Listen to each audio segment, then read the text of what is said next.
What is up, my friends? This is the Protect Your Neck podcast, and I'm your host, Dan Tom. Analyst is work you can find over at MMA Junkie as well as linemovement.com. But on this here program, the Protect Your Neck podcast, we break down high-level MMA. That's what we're going to do tonight, whenever you're listening to this. Hopefully it's before the fight. Recording this 10 a.m. West Coast Pacific time for fights going down on Yas Island, Abu Dhabi in the UAE. That is UFC on ESPN plus 38. UFC Fight Night 180. UFC Fight Night. Brian Ortega versus Korean Zombie. I don't even know who the fuck's fighting anymore, folks, because I don't know what day it is between global warning and the UFC schedule, but we're here to break it down nonetheless. I know I'm all over the place in my usual Dan Tom self, but in my defense, and not taking a shot at other podcasts, but again, just defending myself here for being all over the place, I do always provide fast, expedited versions to not just go through my written breakdowns, which you can always find the main events, whether it was last night's Bellator 249, Cyborg versus Blanco, or this UFC on ESPN plus 38, Ortega versus Korean Zombie in-depth breakdowns, always at MMAJunkie.com.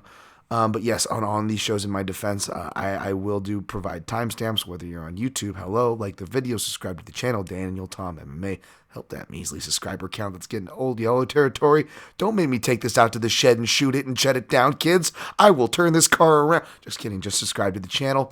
But the timestamps are there for the start of the breakdown. I'm going to give a quick shout. Going to do a very quick recap of UFC on ESPN plus 37, which has been talked to death. And again, in Dan Tom's defense, when things have been talked to death, contrarian Dan Tom will go fast. I don't like it when you talk in the third person. It bothers me. You can all check the time. If you really don't want to listen to any of this circus, which I don't blame you, you can always go to the end of the episode, whether you're on Apple Podcasts, if you want to give it a nice 5-star rating and review. Always can go to the end where I recap my picks and plays. I wish more podcasts did that, right? It would be nice as well. And I'm not taking shots. Just saying in my defense for being all over the place. Trying to give you an expedited version here, folks, which is why I am speaking of Fastimus Prime. That, and as I sip the last of my coffee. Boy, that Four Sigmatic coffee is good, isn't it? Hint, hint. Or whatever coffee wants to sponsor me, hint, hint. Dan, you have way too many inappropriate jokes and an inconsistent time release to get sponsors. All right, let's not hit me with the truth. Let's get to the breakdown, folks. We're gonna be recapping before we hit that breakdown, and just a couple quick shouts off to the bat. Speaking of Bellator, shout out to Bellator for killing my pick average, because there are so many fights and so many things going on. I know a lot of you are rah about all the events, but and again, you don't want to give a crap about me or even the media for that. I mean, who cares about the media these days, right? At least sympathetic characters, believe me. Obviously, I'm not saying that, but, whether it's stuff like the UFC staff, yes, I get it. You can have your opinions on the El Presidente or matchmaking or other issues you may have with the company, whatever it is. Keep in mind, even with my limited experience working with them, really good people behind the scenes, man. And I also sympathize with them on these. I don't know, what are we at, like 20-something fight cards in a row? Again, folks,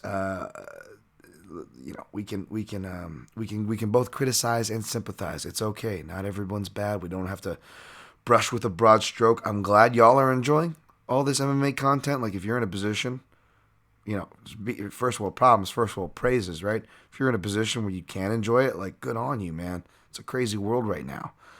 So I'm not trying to rain on your parade.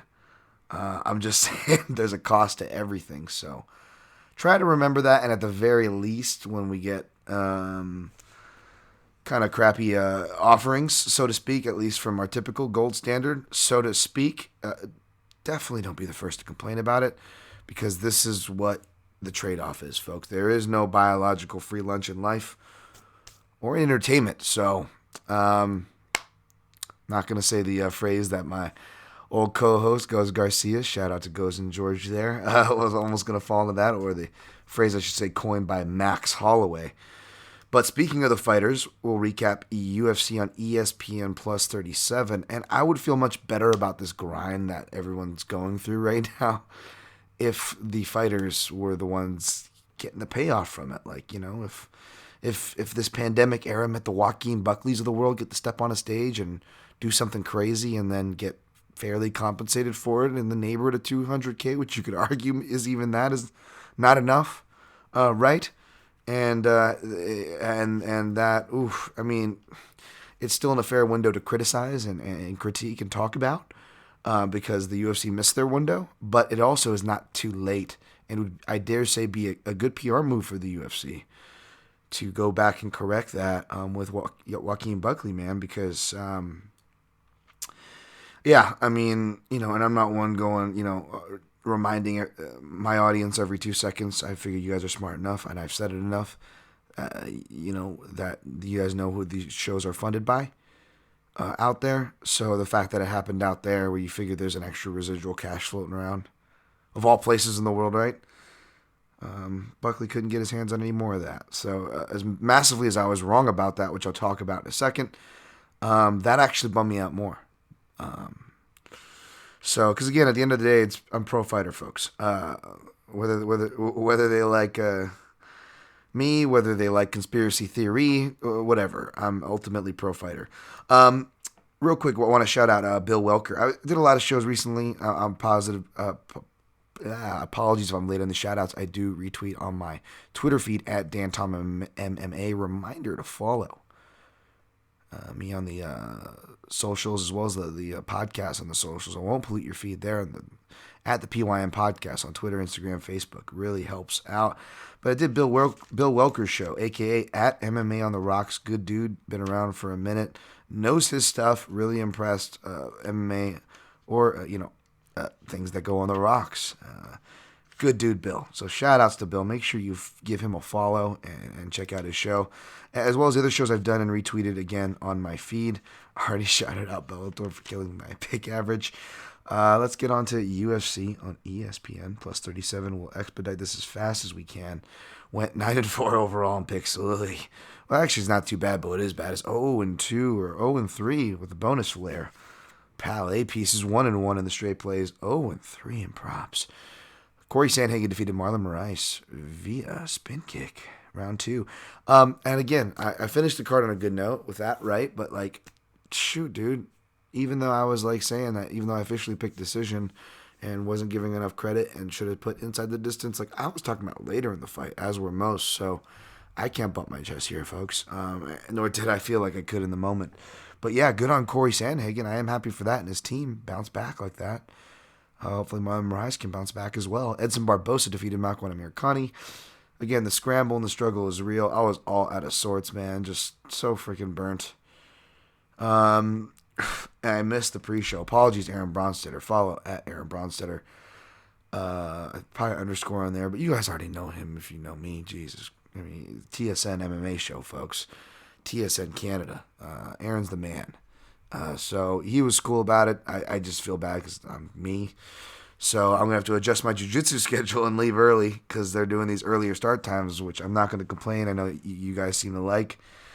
But old Dan Tom has hard enough time just trying to fit time to eat. For example, aside from a smoothie, I didn't eat till about, Barboza Amirkhani, which is why I don't have much to say on this fight. Barboza using more of the hands in featherweight, looking like he's heavier-handed. Knocking down Amirkhani with some straight rights. Almost hit that round 3, or almost hit round 2. I mean, it got out of there, really, if you look at it, but Makwan hung tough. Turkish Duplessis, South Africa, defeated Marcus Perez, who, again, Marcus Perez is a fighter who does imitations of things, and he fights in layers of imitations, and he tried to imitate the Yair Rodriguez knocked out over Korean Zombie and got knocked out by Duplessis. And sure enough, that's the worst part about Dan Tom going out of... God, doing the third person too much. It really bothers me, the third person. When I go inappropriate jokes and they end up being true, I hope we don't got another, what do you call, Donnie Aaron on our hands where I joke about this guy being a Nazi, and sure enough. Jesus, Dan. But for people who didn't tune in last week on the Protect Your Neck podcast, South Africa. He's from South Africa. And I was talking about, Ernie Ernie Els. And I was like, randomly brought up Ernie Els. I'm like, Ernie Els seems a little racist. I don't like that Tiger Woods there. And sure enough, the police goes on his post-fight shows going like, I want to be the first African champ. I'm the real African champ. And like, partially, not to go, Ben Shapiro by the facts on you and play that guy. Well, frankly, but okay, I could see that angle. But there's a potential real dark road he's dancing on that he could just be going right down. No, don't do it, Dirkus. Dirkus, don't do it. Sorry. Why is he Danny's not German? I mean, man, but is he? He is. He's an Aryan race poster boy with that blind. All right, Dan, move on. I'm sure he's a nice guy. I'm sure he meant it in a positive way. Let's give him the benefit of the doubt. Let's see what he does. All right. Jesus Christ. All right, I'm pushing forward. Marcin Tybura defeated Ben Rothwell. Boy, was I wrong on that. And as per usual, when I'm wrong on these fights that I think I'm right on, one guy shows up. The guy I back shows up. Arguably worse. I mean, not that slow or fighting gas is like something like that's not normal for Ben Rothwell fight, but I would argue that he usually doesn't go that top, that heavy with pacing, but like B or 8.5, he usually doesn't go heavy with that forward pacing because that's like a rookie move, right? The whole Jimmy Smith thing. You don't fight at a pace you can't keep. Most people learn that early in their career, and Ben Rothwell's had a ton of fights to learn that. And I'm not being sour here because it's kind of to prove a point. Like the output Ben Rothwell put, I forget what the strike count was something ridiculous. Like they outthrew featherweights on this card, folks. So just to put in perspective to that point. That being said, good on Tybura, man. If this means that one thing I did underestimate aside from his skill, but more tied in with his skill is his age. He's young for this division, so I probably should have factored that room in there to be surprised more, and surprised I was, folks. So apologies if you followed me off that cliff. Tom Aspinall, aka Danny Brenner from Bellator, defeated Alan Badeau. Could see that coming, liked how Aspinall, as my dude Bill Welker pointed out, changed his levels there for a heavyweight. Most heavyweights go from the clinch. Solid point. Ilya Topuria came through. I'm glad I researched him further and made that pick and play. It was one of the only things that hit for me. Was the only dog I played, so that was nice. Defeated Yusuf Zalal, who hopefully bounces back. Looked like he was taking it hard in the back, but the UFC Europe, or one of those outlets, showed a nice moment between the two. Zalal's got a good team, so hopefully he bounces back. Tom Breeze bounced back, defeating KB Billar. Joaquin Buckley defeated Impa Kasanganay. Again, leaving room to be surprised. Should have, this is a spot where I don't get sold on. The inexperienced guys, I'll kind of still, but I was sold on Impa, and I paid the price for it, and so did Impa. Hopefully, he's got a great attitude. But hopefully we can bounce back from that, man. It's tough to be posterized like that. Good on Joaquin Buckley. Yeah, all right. Tony Kelly defeated Ali Al-Casey. Giga Chikadze defeated Omar Morales. I was wrong on that one. Tracy Cortez defeated Stephanie Edger. Tajir Ulanbekov defeated Bruno Silva. Chris Dawkins defeated Rodrigo Nascimento. Good on the Dawkins plays for those of you who are on that. All right. And we do on time there. 14. All right. That's usually kind of where we're usually at. All right. Mark it down for 15 minutes. So we move over to UFC on ESPN plus 30 at UFC Fight Island 6. UFC Fight Night 180. All right. Headlined, of course, Chan Sung Jung minus 200. Brian Ortega plus 170. Chan Sung Jung was getting low. I kind of wish I bet him. I felt like he was worth a straight bet at minus 170-ish, but the line got pushed back to near close to the opener now, minus 200. Don't disagree. As much as things are stacked against Ortega, as I've talked about, and as I'm sure you've heard talked about by now, this is ultimately an action featherweight fight between two finishers and Chan Sung Chung. As much as we like to pretend it didn't happen, is a guy that can, lose a fight at the last second as well. For the zombie thing, he can be stopped. If it bleeds, we can kill it. I don't got time to bleed. So yeah, I went with Chan Sung Jung here. Sorry, I'm reading some notes. Not for this fight, but do I have any coffee left? One last sip. The best part of waking up is Ortega in your cup. Where's his hair? Brian Ortega, going 28 days later. I don't know if he did it to make weight. He said it's for charity, but tinfoil hat, right, folks? Oh, tinfoil hat. Everything's tinfoil hat these days. Yeah, man. He looked to make weight, looked to be in normal shape, had some energy on the scale, so perhaps nothing, knock wood, too much to worry about. We see both guys on fight night. I'm taking Chan Sung Jung here. I essentially think because both of their games are largely predicated and most potent off of the front headlock, that it could mute each player since they both are capable wrestlers, but it's not their A game, and they don't go to it a lot. Hence, they could probably be dissuaded from it easily, or if they're dissuaded from it once, we get at least a long, decent stretches standing. So I think that's where the fight is going to be decided. Zombie doesn't go to the body as much as I like, which is why I picked past people to beat Ortega, because of body work. And even when I was wrong, like Cub Swanson or Edgar, you saw these fighters, of course Holloway, obviously, but who won is one of the best body punchers, in the sport, putting it in his combinations at least. We saw that, whereas Jung is more of a headhunter, right? Don't give your head to the dead. However, Jung does use his left hand more than I remember, at least more recently, as he's really been refining his counterpunching abilities. We know about the right hand over the top slipping jabs. We know about the uppercut, of course. But his left hand was one that I wanted to see, because even though Ortega gets hit with rights, you could argue more recently, left hands seem to be the common culprit. From early in his career to the later right hands that would stun him more often off of left hands, well-timed 1-2 attachments, right? Not naked 1, 2, 1, 2.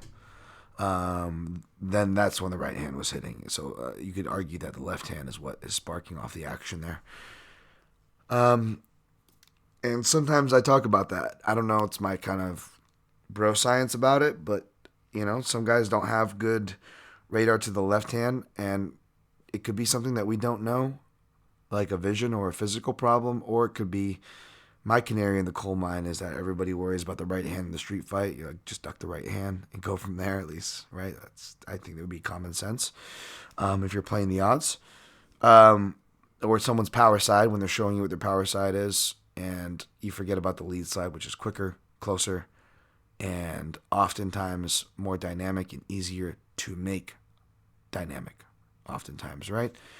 So that's kind of my theory there on why some guys don't see the lead hand as well, because they're so focused. They're looking at the birdie, Muhammad Ali thing, right? Winding of the backhand, popping you with the front, as a really kind of obvious characterization at that point. But yeah, we'll see. But I think Jung's left hand could quietly outplay here, and Ortega's durability worries me. Either, I almost hope he's not durable enough to take the shots. I don't see this fight getting past the third round, but his durability could take it there, which I could see that angle, but it's like, I mean, he's facing one of the more harder power hitters he's been paired up against. Jung has legit stopping power. It's not like Holloway's, so it's that's why I'm a little more that, plus the upset potential of Jung getting knocked out with something rogue, or getting clubbed and subbed. I don't see Jung getting subbed unless he's clubbed. So in other words, I don't see him getting subbed soberly. But yeah, that's the pick. You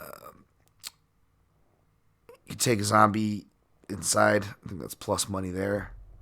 if they offer it. And if they're making you pick between sub and TKO, obviously TKO is where you want to lean here.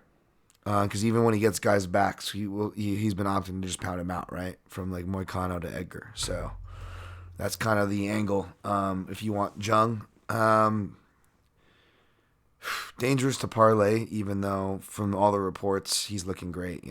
Shout out to James Lynch, Justin James, and the Octagon Outlook. Justin reporting intel from Johnny Case and other lightweights who just Jung was running shop on. No injuries. So, whereas all question marks on Ortega. We'll see, folks. We've seen crazier upsets happen, but I'm going with Jung. Jessica Andrade, minus 160. Katlyn Chookagian, plus 140. This line opened that way?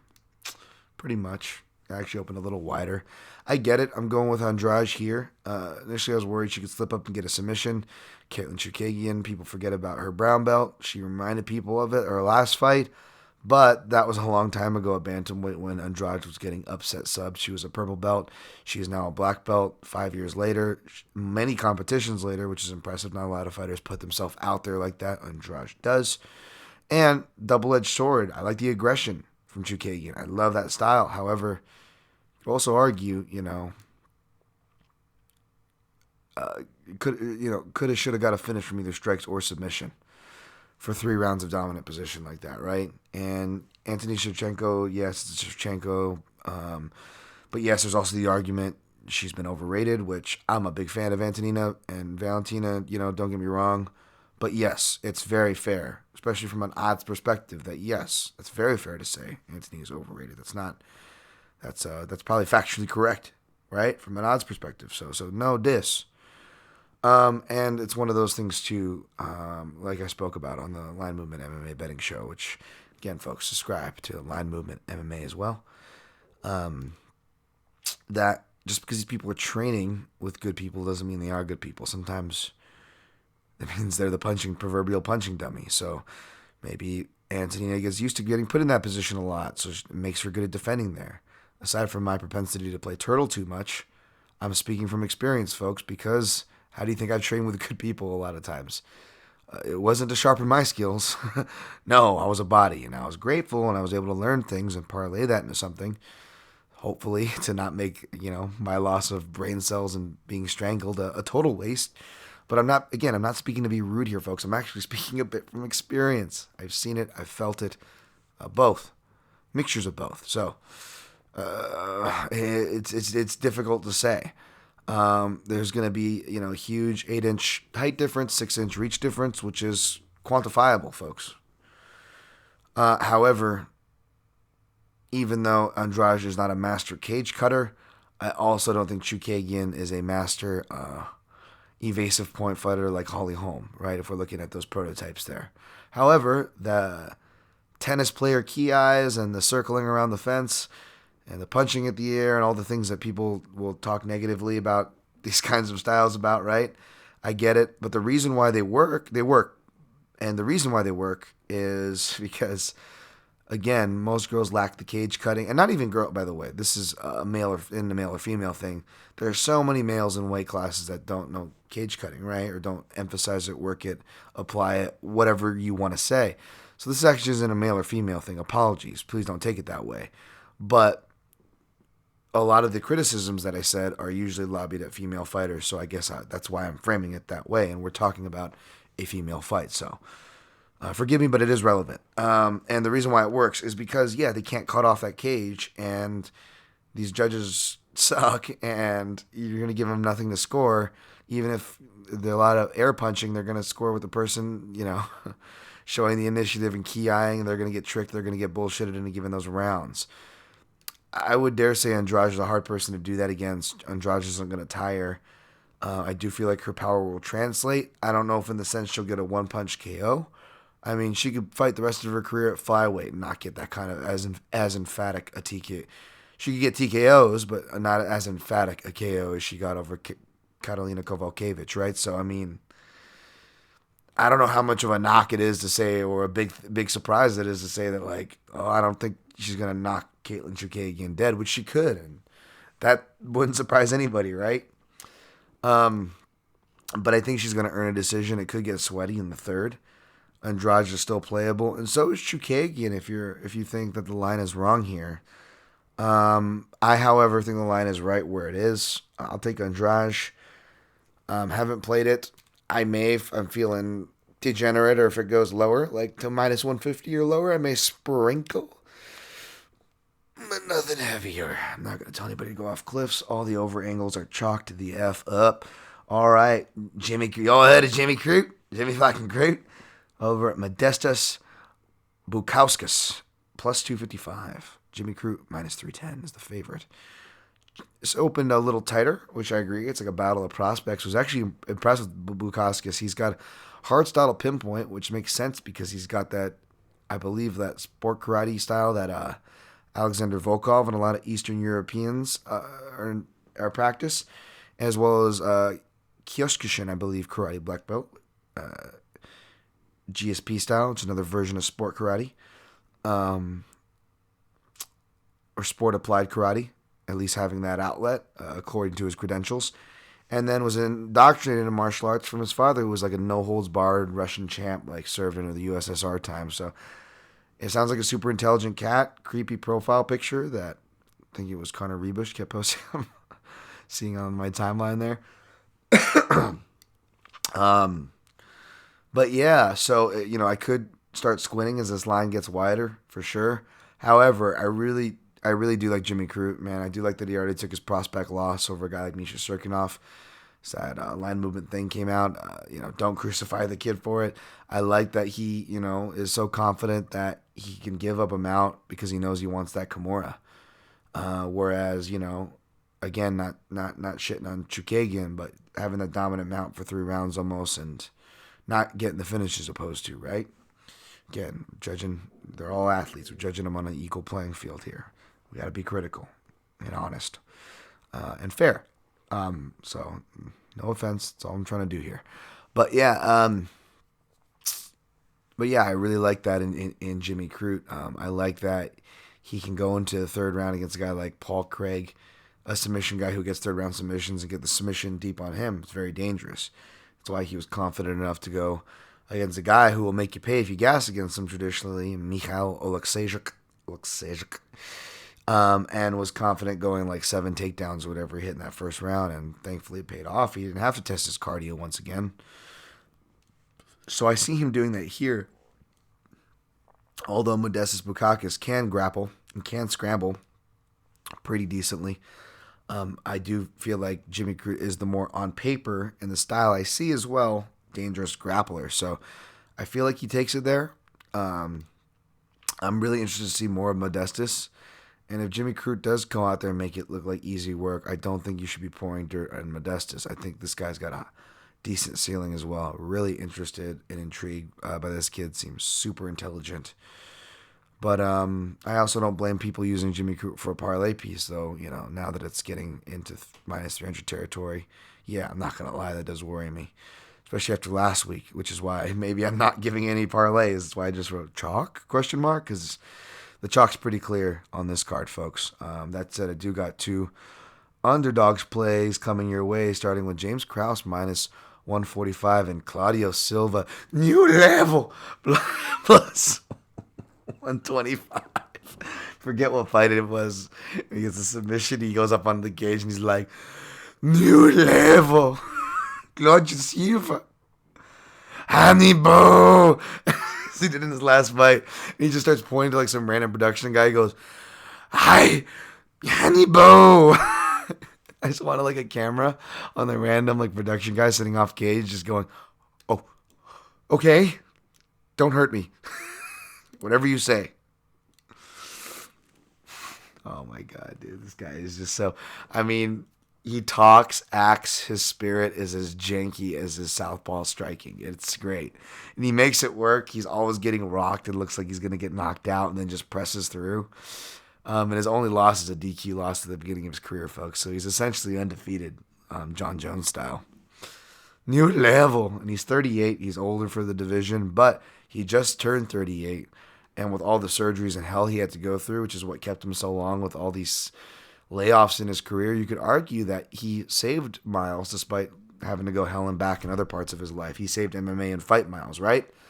James Krause, everyone loves James Krause, which I think is why the line inflated and now kind of has come back down to earth. Because I don't hate James Krause being the favorite, and I agreed with the opening line. James Krause minus 115 favorite, practically a pick 'em with Claudio Silva minus 105 right behind him. That was a fair line. Seeing Claudio Silva get to plus 165 at the beginning of the week was criminal, and we saw the market adjust correctly and agree with me there. So that was good to see. We'll see. We'll see. Maybe it's right, and James Krause is the rightful favorite. Man, I wouldn't hate it. He seems like such a good dude. I was always a fan of him as a fighter. Seems even better by his own and many others' admissions as a coach. Happy for him and his ceiling there. Rooting for him to do well regardless. Nothing personal, but from a betting perspective, I believe that the rub and the clout that he's kind of always gotten, and recently deservedly so, by the way, gets now does play into the line and prior line movement as far as inflating it wide initially, right? So I had to play against that. I missed the initial boat, and so I think I only got him at like plus 135 or something, or plus 140 on the way back down. Full disclosure. But yeah, man, I don't know. I like Claudio Silva, man. He's durable southpaws who can grapple.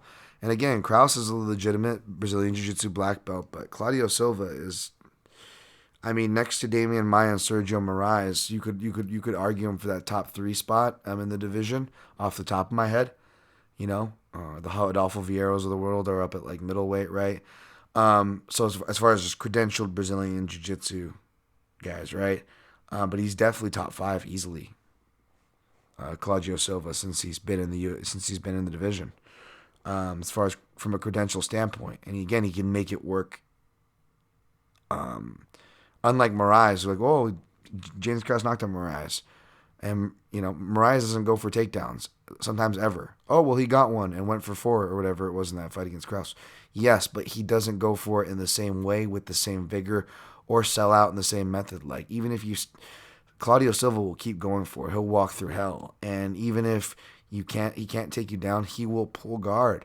And again, Moraes' game, even though it's dangerous and obviously, and it's shown to work at MMA, obviously, I would still argue Moraes was much more of a gi guy than Maia is. Whereas gi guys who make it applicable in the no-gi arena of MMA, I would put Claudio Silva right behind Maia. He does it in a different way, but like, despite his age and coming from the gi and being in MMA, he'll use omoplatas to hit sweeps. Again, so in other words, he's actually using the guard at a high percentage. So this guy is legit dangerous from all positions, Claudio Silva. I don't know if he gets James Krause out of there, but you shouldn't be surprised if he does. B, I feel like he gets enough back and positional control time to get the decision. Maybe you get a situation where he's having to survive at the end of round 3 to the scorecards, but Claudio Silva at dog money is one of the easier risks that I feel okay taking, seeing on the card. Next one comes in a very contentious fight because a lot of people I expect are on both sides. Is of course you've got a fan favorite, right? And this inflates into the narrative, which also inflates into the price, which is Thomas Almeida minus 135. Jonathan Pedro Martinez plus 115. This was another one that got really corrected, and I thought we were going to see a flip, which would bum me out and would have pushed me to the Almeida side. But minus 190, I get how it's there. I don't disagree with Almeida being favored, folks. I'm a fan of Thomas Almeida. Don't get me wrong. But between coming off of a 33-month layoff against a guy who's active and hot from a team who's hot, particularly. Now, we just mentioned Yusuf Salau. That was 145, folks. Particularly at 135 and 125. My dude over there, Brandon Royval, who, one of the main training partners, by the way, for Jonathan Martinez. They've been red hot in those divisions. Jonathan Martinez has done me well. He's been criminally underrated. He's a young guy. Now that he's got his confidence in him, he's got losses out of the way, experiences. Short notice debut loss to Andre Sukumtat, which I know people will and still hold over his head. Anything Sukumtat touches, people seem to give a shit. I got a soft spot for the Asian sensation, but I also, it sucks. I get it, but I just do feel it's a bit overreaching, especially in this case. That was the case of, I think people were making with the Frankie Saenz, even as old as Saenz was. Oh, he's took him down. What's John Martin? What's Frankie Saenz gonna do? And as we've seen, and as I've been kind of alluding to, the guys have been over at Factory X Muay Thai have been improving their wrestling and scrambling abilities quietly behind the scenes, not just recruiting better MMA wrestlers. But it feels like, and I've heard, I don't know how close the Colorado Springs Wrestling Training Center is and the crossover, but I've heard reports of that, and that doesn't hurt, right? And then also, again, I'm a big fan of Almeida, folks. I always have been, but he's one of those weird cases where even his supporters will be the first to admit his chin. Even people betting him on the spot will be first to admit, if I'm going to lose this bet, if Almeida's going to lose this fight, it's going to be something from his chin. And that's fair too. And even though I feel like that doesn't give enough credit to certain areas or enough discredit to certain areas, ultimately my math might look different, but my math ends in that same way. And I think that's the agreeing point, even if you are ultimately picking and betting the opposite side of me, which, as I lay out in my Line Movement MMA betting article, I know has to be one way or the other. Fuck you, Dan. You're on my team or you're not. Because that's the world we live in, folks, I guess. God forbid. But again, I'm not shitting on people going for Almeida. Not only am I a fan, all these things, I get it, folks. But the good news is, folks, this is like a two-way action fight. I'm not talking about hedging, which the line was wide and came tight enough for you to hit those opportunities if that's your style. But I'm talking about two-way action in the sense of plus 115 is still playable dog price for Martinez. I missed the boat. I think I only got plus 110. Shit, if I'm being honest, folks. Almeida, minus 135, if you're right, not only can you tell me to suck it after the fight, which I'm sure plenty of you will, shuck it, Trebek, but you're getting a discounted price for your dude you want to bump your chest on, you know what I'm saying? This is good for you, so good on you. So it's good news for both parties here. We'll see which party wins, but the thing is, even back when Thomas Almeida was in his prime and the chin thing was still getting fleshed out, I picked Brad Pickett to beat him for a reason, folks. And I was wrong on the pick. I was wrong on the play. I'm not trying to do revisionist history, but I did say the left hook. Left hands is a common culprit. And what was it that dropped him? It was left hooks. What was it that ended up, paving the way for other people to hurt him? Left hands, right? Jimmy Rivera. His fight hurt him with multiple left hands, and then rights as well, right? And Cody Garbrandt, who I picked that fight successfully against. So, I don't know. I feel like I've had a pretty good read on Almeida for the most part. It was tough. I wanted to pick Font. I think was the case because that also feels like a fight where I picked Font. Not to revisionist history it, but coming clean, I'm pretty sure I picked Almeida and regretted it. And it was probably one of those things where you're overcorrecting the steering wheel because Font, I'm super high on Font. And then he does the super bad fight IQ thing against Pedro Munoz, right? So I think it was one of those things where I just couldn't trust him and wanted to pick him. So, even where I was wrong on Almeida, not trying to play revisionist history again, but I feel like I've had a decent beat on him. And in my defense on that one, Font really matured in that fight. Not only he finished him with the head kick or whatever, but if you look at the finishing sequence, he rocked him once, and then Almeida looks to be recovered, but then you realize that he's not, right? And then he gets finished by the second flurry. That second flurry, Font actually shifts from southpaw, and the kick and the punches come from a southpaw stance. So even though Tomas Almeida is not fought from southpaw, I don't like how those angles are going to play. And furthermore, when you go to his social media, the reason why I think he's got those chin issues that people point to, I think it's, by the way, I do think that the chin thing could be there. I also think that his chin could be rested. So people banking on that angle, I'm with you, folks. I just don't think it's as much of a chin issue as even supporters say with Thomas Almeida, so much as it is a style issue. I feel like a lot of his stuff is pretty damn written. He has a certain rhythm about him. He's shuffling like an Edson Barbosa or a Holly or a Marlon, and then he's shuffling back in with his pre-wrote violence, and it's violent, and he uses literally all 8 limbs. It's awesome. And he slips and he does move his head. I'm like, why is this guy getting hit so much? He moves his head. It's the fact that when you're so written, your head movement almost not only does it disservice you, it gives them a target to swing into. So if you look at the connections, whether it was the left hands or the right hands that I was breaking down earlier, Almeida's slipping into these punches. So I know that Martinez is not going to be as fast as Almeida, probably, and he's not, despite coming up from flyweight. And despite coming up from flyweight, it's not going to be as fast as the Garbrandts or Rivera's of the world. He's also not as good of a boxer. That's probably his least skilled striking range, right? I'm not denying any of those criticisms, although Martinez has been quietly improving his countering ability, and even though he does need to take a shot in his defense, he's never been stopped or submitted as a pro or an amateur, which is a very helpful prerequisite when you're trying to beat a guy like Almeida. But yeah, he's really written, and he goes into those things. So yeah, that's why he hasn't been able, win or lose, getting knocked out or surviving to the bell. He hasn't been able to avoid taking massive amounts of damage in his UFC career. Like, all of them, right? So now he's getting his first southpaw in a camp that doesn't have a lot of southpaws, I don't believe, at least his size. And I'm looking at the pad work, and he looks like the same damn combinations I was seeing in 2015 on the pad work in 2020. And he's as skinny as he looked. I recall Central Park and full. I recall him actually kind of being thick and a guy who cuts down, which, hey, maybe he's better. Maybe he, like Brian Ortega, who you really can't tell if he's having a good or bad weight cut because he always kind of has that thickness about him, right? And he made weight this morning, folks, shaving his head, right, as I said off the top. Going 28 days later mode. But so you can't really tell, but you go back and look at Brian Ortega's Instagram in July and he looks the same. I'm like, okay, well, that's a good sign. Or May, he looks the same. He's been keeping this weight for a minute. And it looks like Almeida's been doing the same. However, he almost looks drawn out like 2 weeks ago, and it's like says sparring day. And I'm like, great, this guy's already drawn out.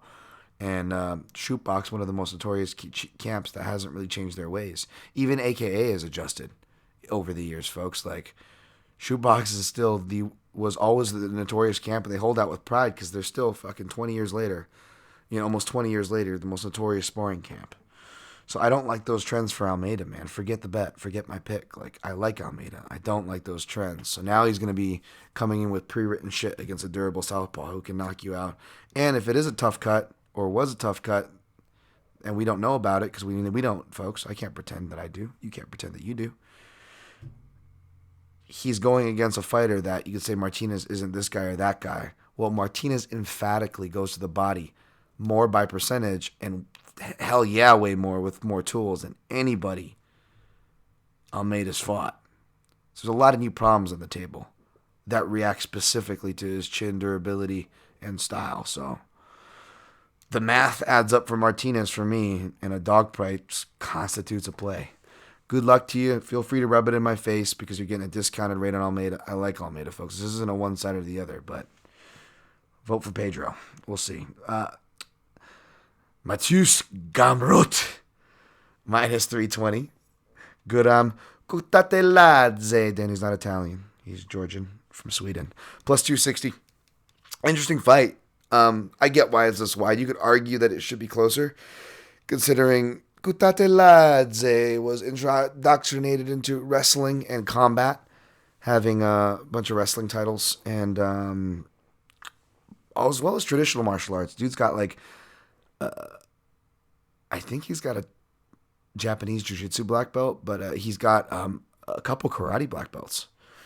So this kind of explains how he moves, and I'll get to Gamrot, who I would think you guys are more familiar with.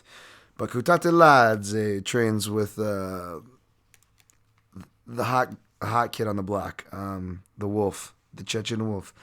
Dan, you wrote an article on him. Khazmat Jimaev, and as I defended the odds, because again, they weren't my odds, they were projected odds to what we see odds open at for guys with hype, guys that are undefeated. You could argue that this is not a gimme fight that they're giving them. So for that reason, the odds shouldn't reflect the gimme fight. However, Gamrot is undefeated. He does come with a lot of hype, and that is installed into the price, folks. That's why this wasn't the public. He wasn't like, opened minus 220, which is maybe where I would have, opened at minus 220, minus 250 range, which people could still say is low. I know the hype on Gamrot is high. But again, showing those two different angles. I'm with you, folks. I'm more analysis, factual, what I think is going to happen, but that's not how odds necessarily work, whether I agree with it, whether you agree with it or not. Okay?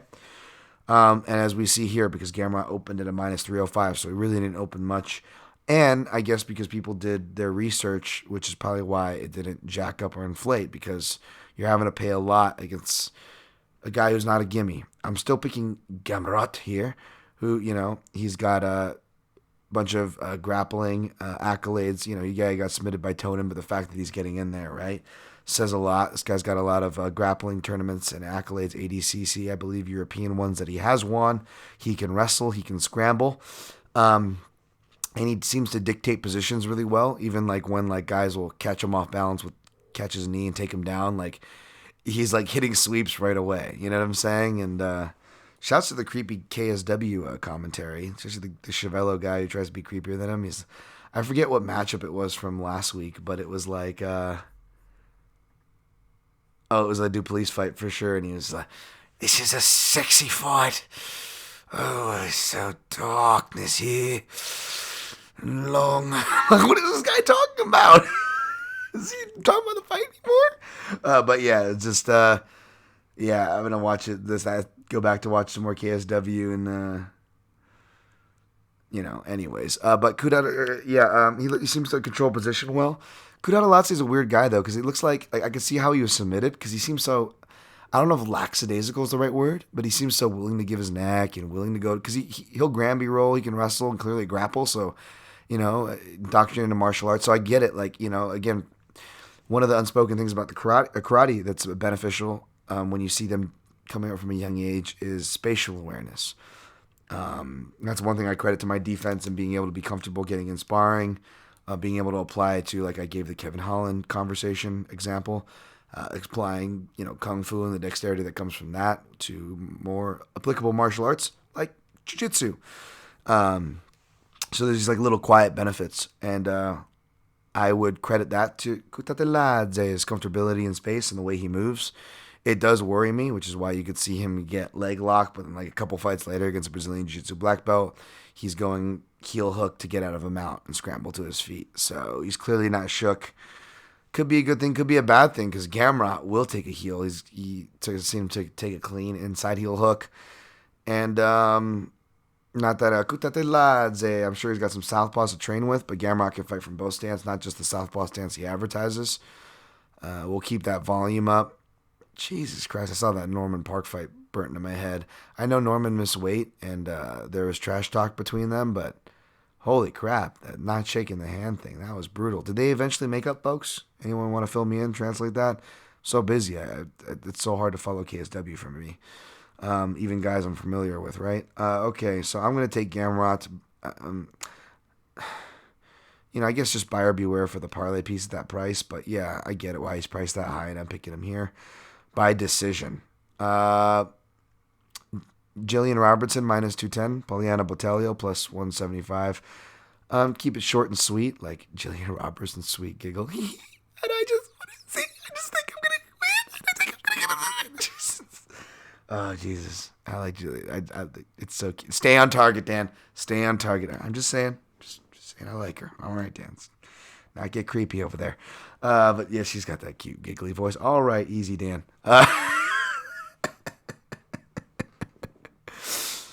But she's something so innocent about her too. And then she's but then she's all hitting the vapes and just coming out to the tunes. I don't know, man. She's just got this dichotomy about her. That's just it's like that. It's very interesting. However, keeping and staying on target stylistically, I also am impressed with the dichotomy there.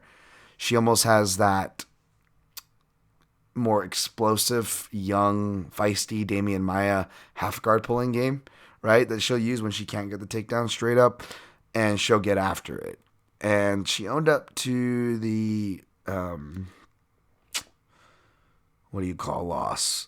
Macy Barber loss, but her head wasn't in the right space or saying something. I forget what it was, but it seemed fair enough.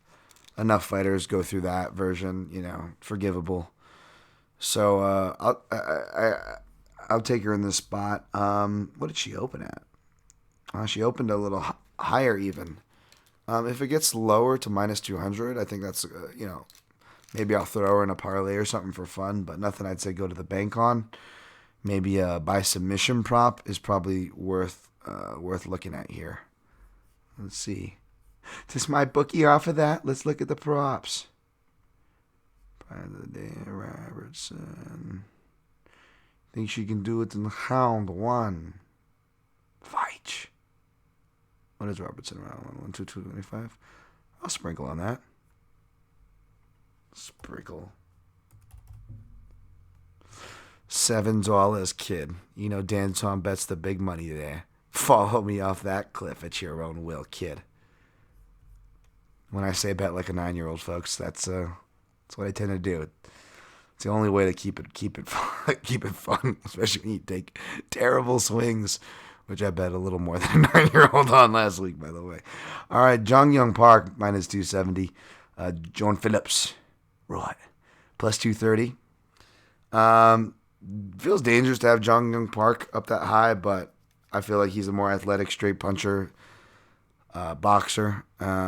But swinging with John Phillips can be dangerous, even though John Phillips, he's got a black belt in judo there. A Welshman. Damn, that's not even a Welsh. I don't even know what that was. Yeah. Wouldn't be mad if Renta Tom Hardy wins, but I'll go with Jong-Yun Park. We'll go Jamie Malaki. Didn't watch any footage on any of these fights coming up, folks, by the way. So we'll cut through minus 150. Farezian plus 130. I'll take Malarkey. Fares seems more do or die. I think Malarkey can survive and outlast him here. What are the overs looking like? Over? Yeah, overs are stacked. I don't know. You might as well play Malarkey straight if you're looking at an over angle, I guess. Unless you're going with an underdog there. Not going to tell you where to put your money because it seems like there's angles on all these, which is why there's actually nothing on the avoid list this week. I know, weird, right? Next fight, Maxim Grishin, minus 345. Gadzimurad Antigulov.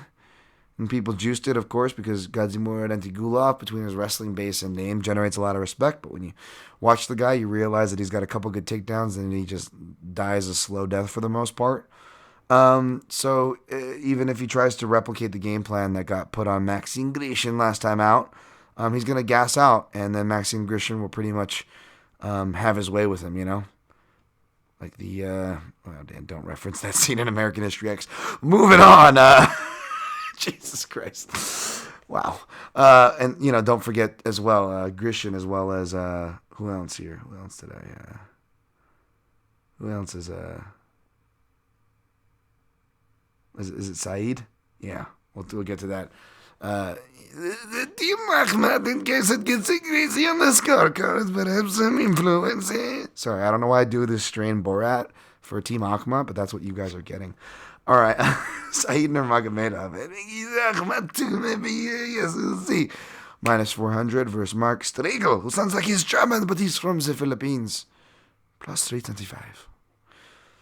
Plus 325. Couldn't understand that terrible, inappropriate German accent. Yeah, he's got like Combat Sambo, but it's like a 2019 Southeast Asian title. The dude has mainly got like Southeast Asian wrestling accolades. And again, folks, not dissing where any of these regions come from. These are good to know. You want to know what they do. Where Saeed Nurmagomedov, he gets credited with Combat Sambo, but on the resume here, it's a lot of, Master of Sports, MMA. So just coming up doing the whole deal. But, you see the Wushu Sanda a bit, with the spin kick stuffy.